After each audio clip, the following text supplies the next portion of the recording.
Hi, it's us back with some Hello. wide spectrum bookish chat. Starting with Dr. Jennie. Dr. Jennie. Dr. Jennie has not been having a good year reading. Dr. Jennie, who last year read over 40 books, the year before read over 75 books, has so far just about managed 5 this year. I've dunfed a lot for various reasons, mostly because they were rubbish. But the one I did read recently was a Scandinavian thriller murder thing by just gonna need my glasses for this, hang on.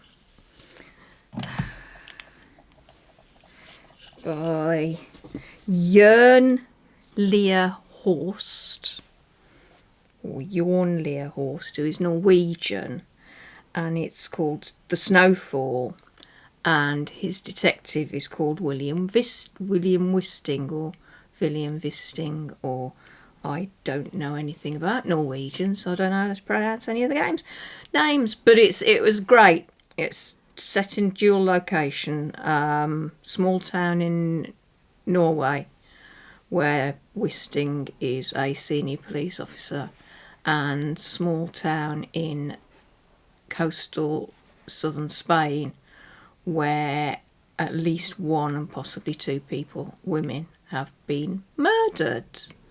And so it's a Scandi-Medi. It's a Scandi-Mediterranean. And it happens, it's called The Snowfall because it happens during a snowfall, surprisingly.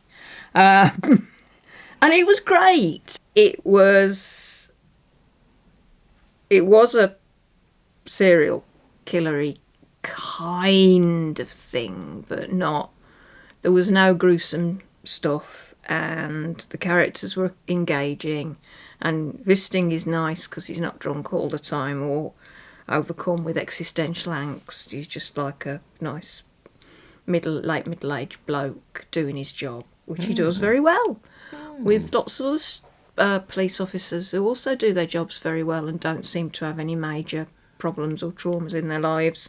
And I loved it. I thought it was really good, and I will definitely read more of Wisting, Jørn Lier Horst.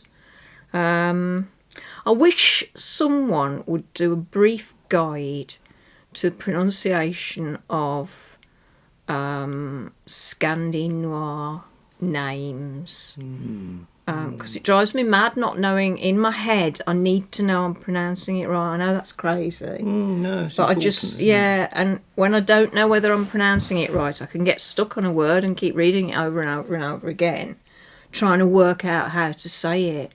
And when I was reading a lot of Swedish stuff, I did download a kind of beginner's guide to Swedish and tried to remember the pronunciations. It's the vowels particularly, because they have like accents on that mean they. But yeah, it'd be good to just get enough to be able to sort of.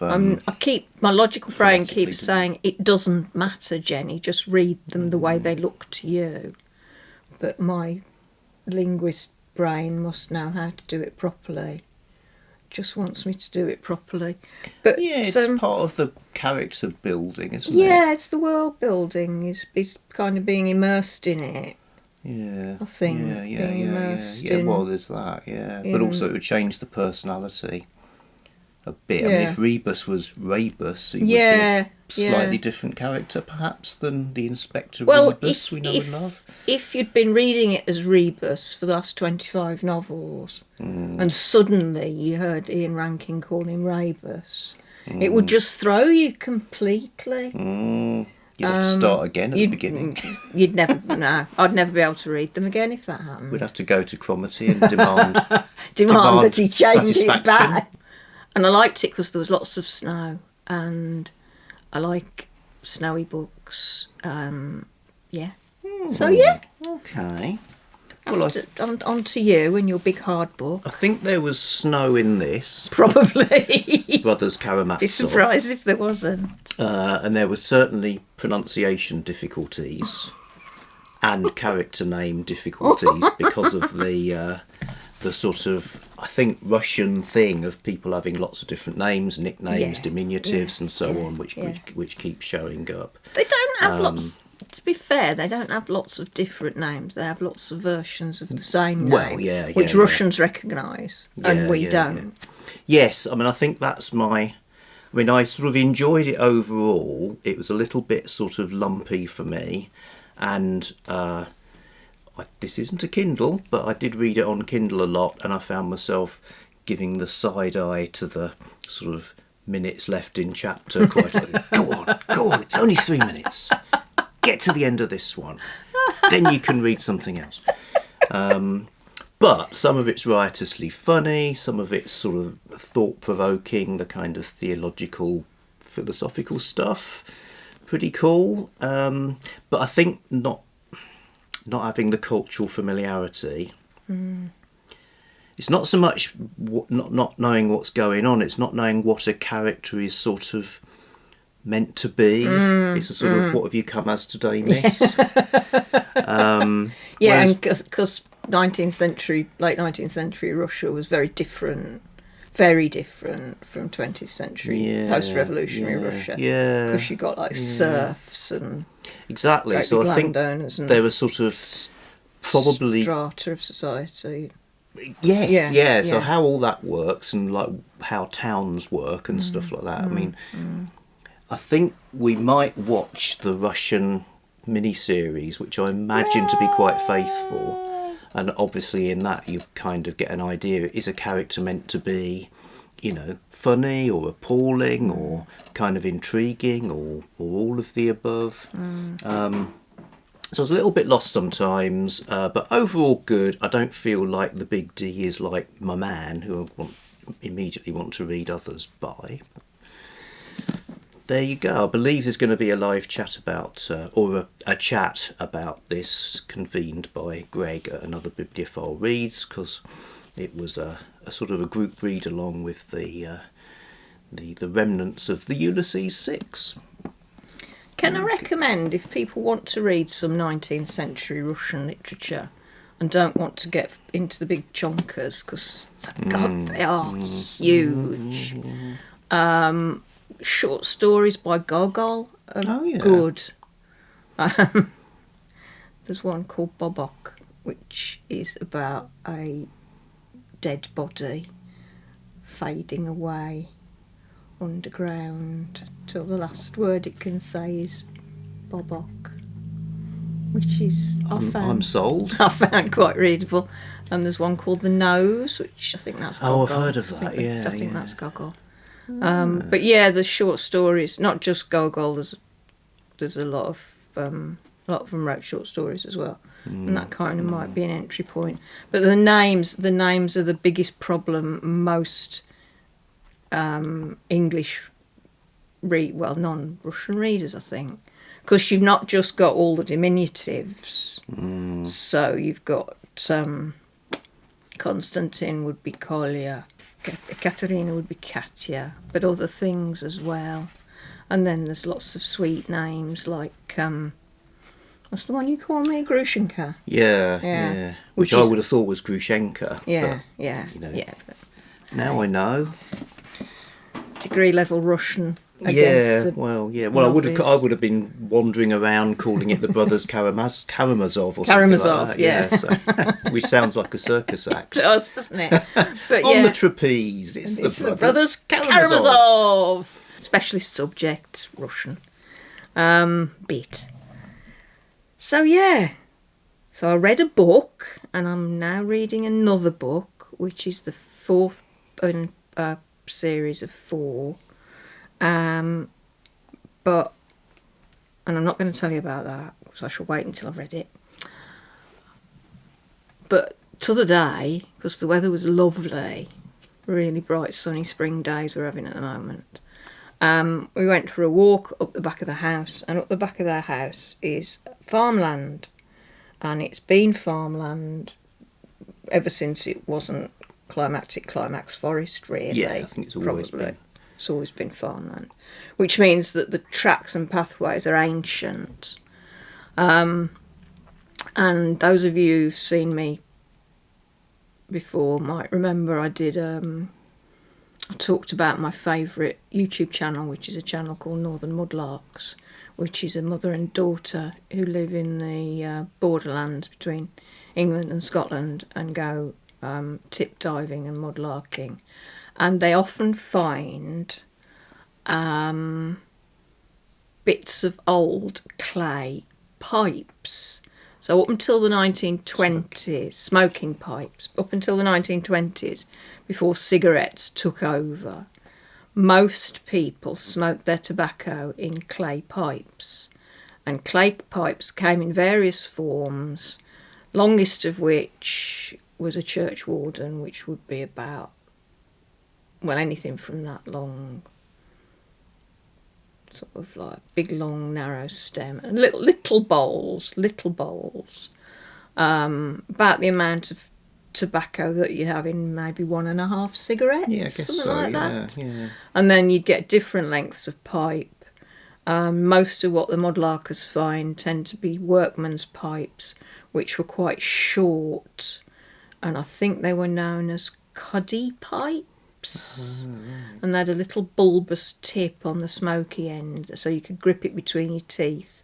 And the reason they were made for workmen, they were short. The reason they were made short for workmen was so that the smoker could keep the pipe in their mouth most of the day and it not really get in the way of what they were doing. Hands-free. And they'd work hands-free, yes, with a pipe clenched between their teeth. And sometimes they find stems that have actually got tooth marks on them, which is, having smoked a clay pipe, it makes my teeth stand on edge because the feel of pipe clay between your teeth, it's horrible. It's really horrible.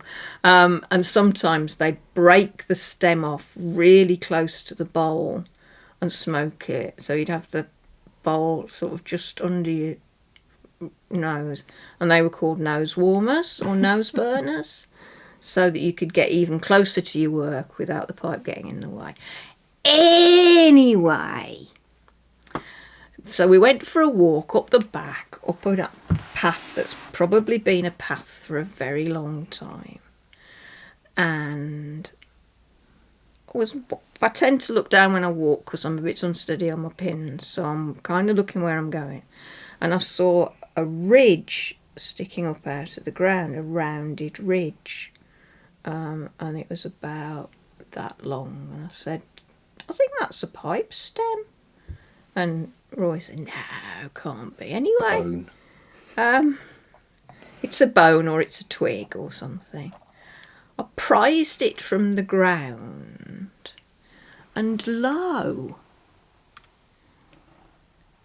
it was this, and it looks like a bone until you look at the ends, and it's got holes in, and it's a pipe stem. It's a piece of pipe stem. Now, sometimes if you're very lucky, the pipe stems that you find are the bit where the manufacturer's name and sometimes the model name, sometimes the distributor's name is stamped into the stem. Obviously this hasn't, this is just plain. So piece of pipe stem. And that could be anything in age. I mean, a pipe stem expert could tell you from the size of the bore and the shape of the stem kind of roughly what age it is. But that could be anything in age from late 18th century to early 20th century.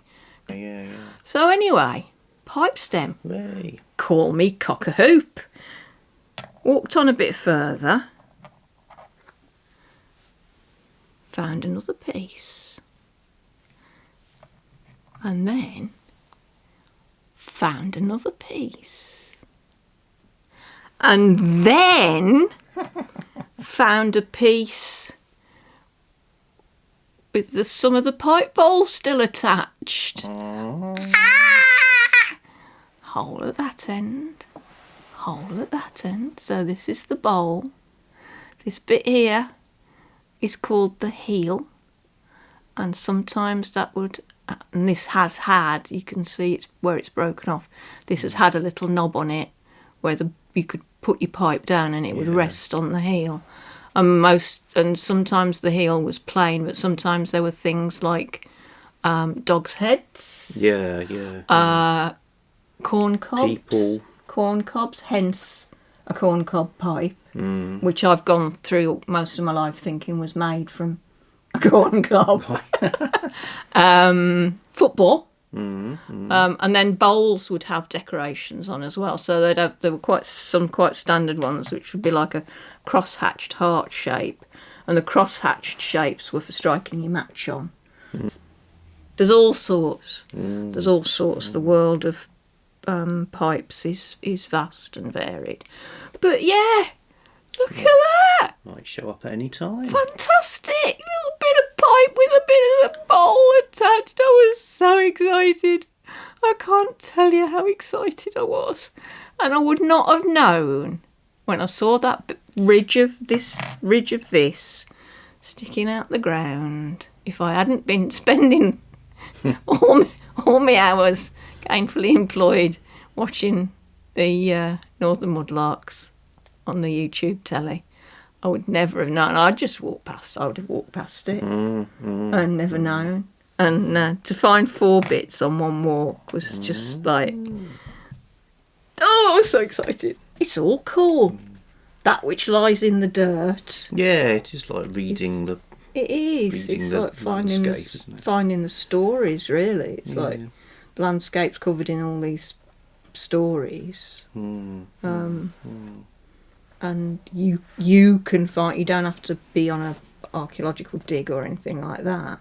Having finished a big classic of some difficulty, as a palate cleanser, I read a Sweet Valley High book. Great. Not just a book, a super edition. So I think this was a series of slightly larger ones. And I really like the cover of this one because I think Elizabeth looks like something from one of those kind of celebrating agricultural production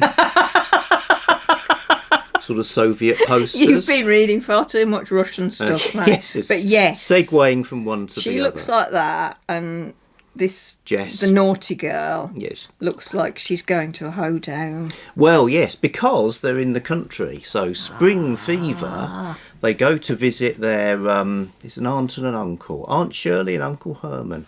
So I read this one because it features. It's the source of a popular phrase used in Sweet Valley High fandom, which once I found out about, I wanted to adopt into my own sort of vocabulary, but felt it would be ignoble to do so without having read the book. And that phrase is... Herman, my pills! Indeed it is, yes. So now we can say that whenever we want. Whenever we feel like it. Yeah. It's a jolly tale. They're in a small town, smaller than Sweet Valley.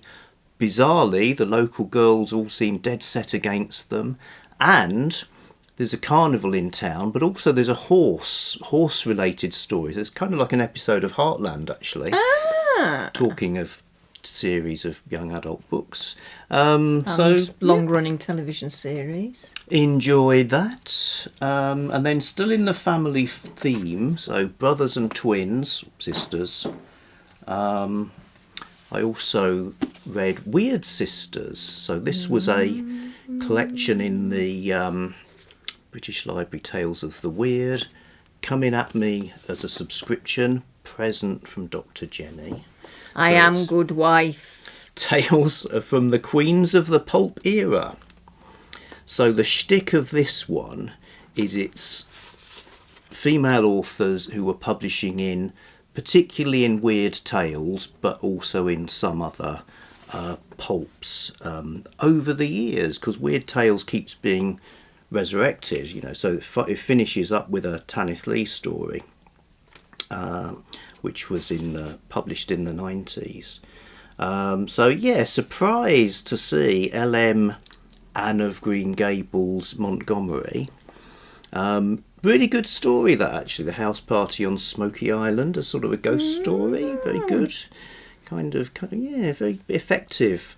There's some great stuff in here. I'd rank this pretty highly amongst the many Tales of the Weirds. It's a while now since I read it, trying to remember. Which struck me, Mummy by Mary Elizabeth Councilman. That was an entertaining kind of ghost fantasy. There's a story by C.L. Moore, Daemon, which was really good. And reading the intro reminded me, I've never read her famous story, Shamblo, fantastic title, or any of her stories with Northwest Smith in, of which that is one. So I've also got a C.L. Moore collection and been plunging into that. So I have read Shamblo. Yeah, like I say, various authors. The Underbody by Alison V. Harding. I think that's what's being depicted on the cover. That was really good. Oh, that's great. If pretty alarming.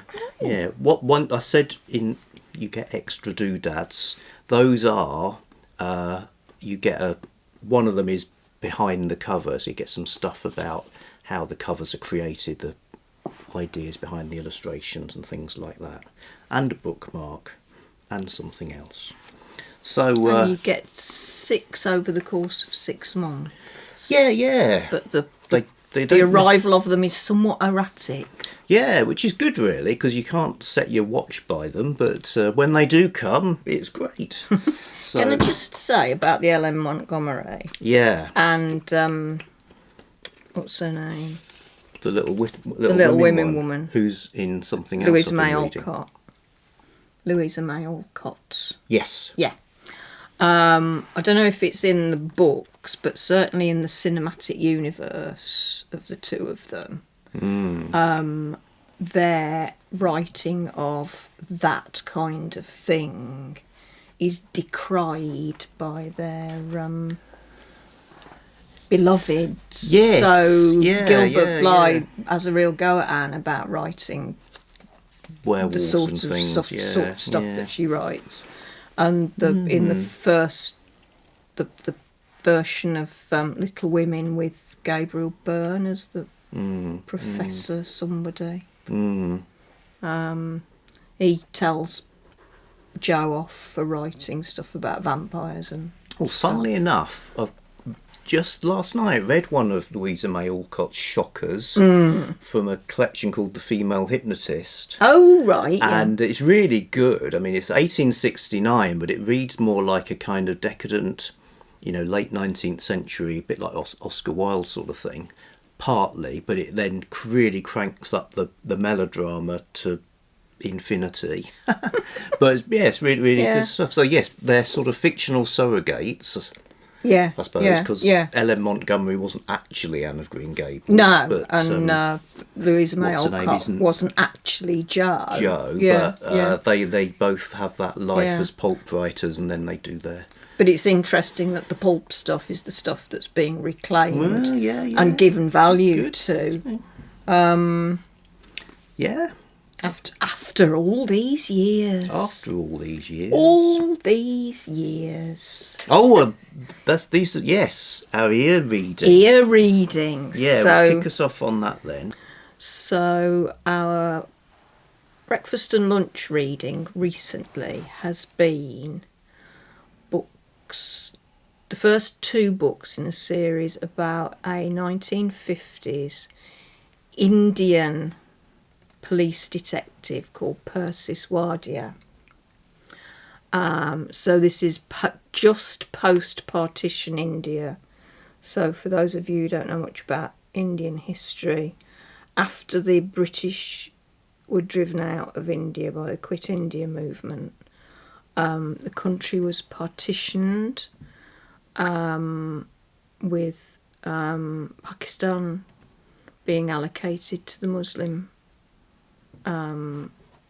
communities and India being allocated to the Hindus, and then the Sikhs and all the minority religions left to fend for themselves, really. And it's sparked huge violence, and it was a very dark period in history. And these books take place just after partition, and Persis is the only female police detective in India. So they're set in Bombay. Mm-hmm. So I think the first one takes place in New Year 1952. I think 51? it's 1950. 50. So it's the first New Year after partitions partitions happen. So it's all still fairly new. The Brits haven't like disappeared overnight. So there's still lots of legacy stuff. Yeah. So the first one was great. Really, really enjoyed it. The writing is a little bit wobbly sometimes. It's a bit anachronistic sometimes. The second one, but we enjoyed it, and we went to the end, and it was, we did enjoy it very much. Enough to want to listen to the second one, which we did.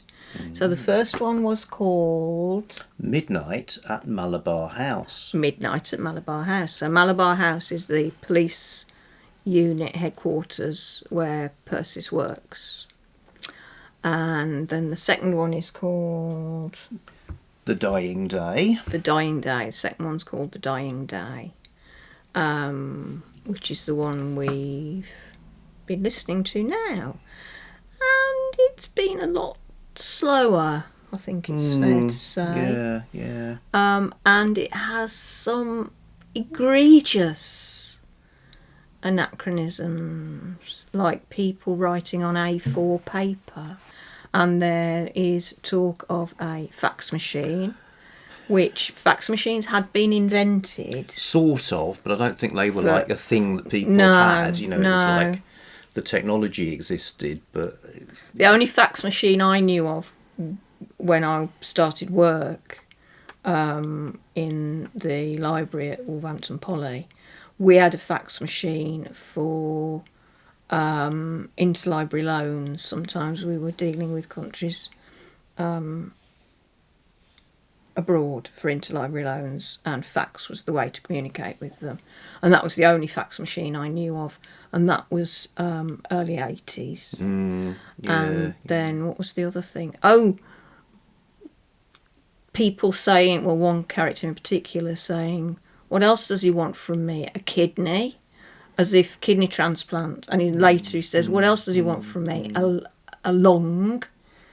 As if organ transplants, and both lung and kidney transplants had happened by then, but they weren't common currency. No, I mean, if that was the only thing, you could imagine somebody might say that, but it's sort of like you kind of know that it's not brilliantly researched. No, and a good editor should have picked up all of those things. I think the author suffers from not being old syndrome. But worth dipping a toe in. Yeah, they're good. I mean, I like the setup of it. I like the setup's character. great. I mean, the whole good. idea of the female police detective is actually an anachronism too. So when was the first real police? A lot later, I think. Well, I think it might have been the 70s. But you know, if it's like that's the one thing, it's like, what if there was a female police detective? Then here she is doing these things, and this Malabar house, it's a bit like Slough House in the slow Mick Heron slow horses setup. It's like where they put all the awkward people, because they don't really want this woman who's succeeded through all the exams and stuff sort of solving crimes. It's like, let's give them something that is politically difficult to solve, because they won't, she'll mess it up and we can blame her. Yeah, so, and then she doesn't, and they can't. I think we should press on to the third one and maybe forgive him. You think if so? If he watches this video, he won't let us have it. We'll see. We'll see. You download it. I'll fax the publishers. Ask them to send us a copy in exchange for a kidney. Or a lung. So that's what we've been listening to with our ears. With our ears. With our ears. Okay, so we're saying goodbye now. Bye.